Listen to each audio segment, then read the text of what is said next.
We are ready to talk about review and preview 3.1.4. The first question that you have is question 62, and they're asking you to add or subtract some fractions. First thing you want to make sure that you do in your answer space would be to copy the question correctly. Make sure you have the correct operation, make sure you have all of the correct numbers that are there. The next thing I'm going to look to see would be your giant ones. If you have to change them to have common denominators, show me the giant ones you're using to accomplish that. So off to the side of the fraction you're working with, show me where you write times 2 over 2 or times 7 over 7. Once you have your common denominators, remember to look at the operation. You're either going to add or subtract the numerators. You'll keep the same denominator, and we're getting into the habit of making sure, is my answer in simplest form, or can it be simplified? For question 63, there are some axes that are missing labels. It's your job to fill in those missing labels. We've seen some of these come up before, but just a reminder, on this part here, we have from 0 to 16, and it fills 4 spaces. So if I take 16 and divide by the 4 spaces, that will tell me what each space is worth. Same thing with part B. We have from 0 to 50 that has to be divided evenly among 2 spaces. So if I take 50 divided by 2, that's going to tell me what the value is for each space.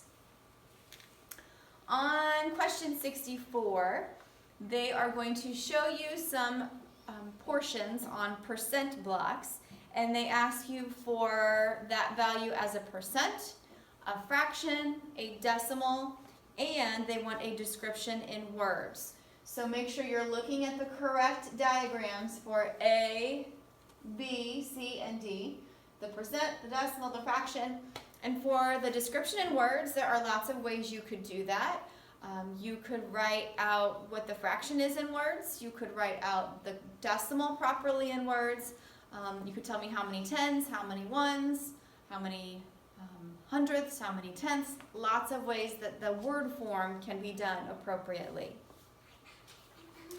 For question 65, it shows you a picture of a gas tank, and it asks you to estimate the amount that's left.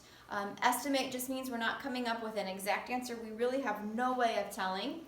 But if you look at the picture there in your book, you can tell it's more than a fourth of a tank. It's more than 25%, but it's definitely less than half. And it does say that we're supposed to estimate that with a fraction. So something between 1/4 and 1/2, make your best judgment on your estimate.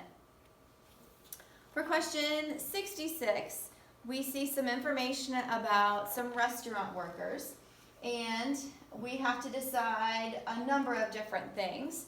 It's asking us, first of all, the amount that Randall earned. So you're going to take those values from the chart and add those together by lining up your digits and your decimal points and give me the total that Randall earned. Please remember your dollar sign comes first. That would be our label for this amount. Then same idea for Stefano. How much did Stefano earn in those 5 days? Line up your digits, line up your decimal points, add those together and tell me the total. The next question is who earned more? So that's either going to be Randall or Stefano based on what you get for your totals. And then the last thing would be how much more. And in order to find out how much more, there's one step that you'll have to use using these two values from up here.